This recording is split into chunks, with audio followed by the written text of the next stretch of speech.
Salut à tous, c'est Sophie. Bienvenue sur ma chaîne où je partage mes astuces pour une maison propre et bien organisée. Restez avec moi, on commence tout de suite. Le lave-linge est présent dans tous les foyers. Il facilite le déroulement de la vie quotidienne et fait gagner du temps à la maîtresse de maison. Pour garantir un fonctionnement optimal de l'appareil, il est important de l'utiliser correctement. En particulier, il est nécessaire de savoir où verser la poudre dans le lave-linge et dans quel compartiment verser l'après-shampoing. Le lave-linge est équipé d'un bac spécial pour la poudre et l'après-shampoing bac à détergent. Chaque lave-linge est équipé d'un bac à détergent spécial. En règle générale, il est divisé en plusieurs compartiments, chacun d'entre eux étant doté de symboles correspondants. Le bac se trouve dans la partie supérieure de la machine. Dans les lave-linges à chargement vertical, il se trouve à l'intérieur de la trappe. Le plateau est généralement divisé en 3 compartiments, qui diffèrent par leur taille et leur fonction. Le plus grand compartiment est rempli de poudre, qui est utilisé pendant le lavage principal. Le compartiment du milieu est rempli de détergent pour le trempage du linge. Si le programme de lavage sélectionné ne prévoit pas cette option, le compartiment doit rester vide. Le bac comporte 3 compartiments,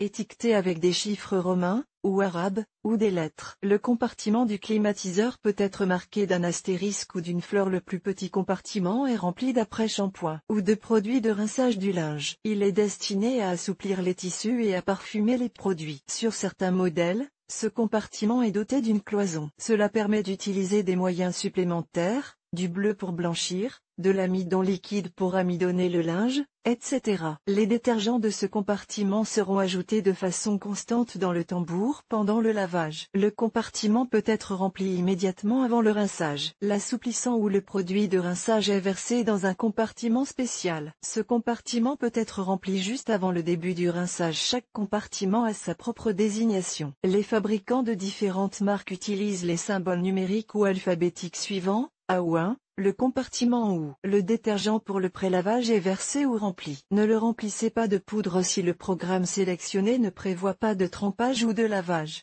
B ou 2, le compartiment à poudre pour le nettoyage principal. Si vous utilisez un autre type de détergent, par exemple des capsules, laissez le compartiment vide. Étoile ou fleur, le compartiment pour l'après-shampoing ou le produit de rinçage. Chargement de la lessive dans le tambour. La lessive peut également être versée directement dans le tambour d'un lave-linge automatique, ce qui permet d'économiser de la lessive. Vous pouvez utiliser cette méthode lorsque l'eau n'élimine pas complètement la poudre du récipient. Toutefois, cette option n'est pas adaptée à l'utilisation d'un produit contenant des granulés colorés. La poudre peut laisser des traces sur les articles de couleur claire. N'ajoutez pas de détachant ni d'eau de javel directement dans le tambour. Les substances agressives contenues dans ces produits peuvent endommager le matériau et abîmer votre article préféré. Aujourd'hui, le marché de l'industrie chimique offre une large gamme de détergents conçus pour être lavés dans une machine à laver automatique. Certains produits innovants diffèrent considérablement de la poudre habituelle. La différence réside non seulement dans la composition et la structure, mais aussi dans l'ordre d'application. Les détergents innovants sont des capsules, des cubes de poudre comprimée et des lingettes spéciales. Ils sont versés directement dans le réservoir contenant le linge sale. De même,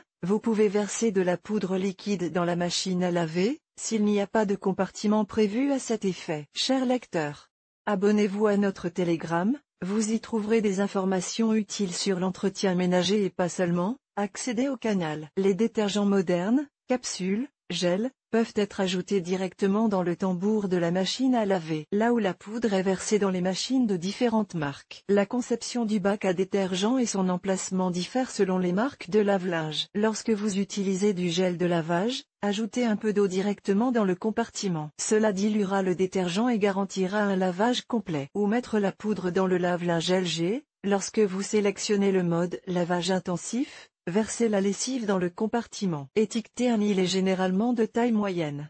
Lors d'un lavage sans trempage, remplissez le plus grand compartiment avec de la lessive.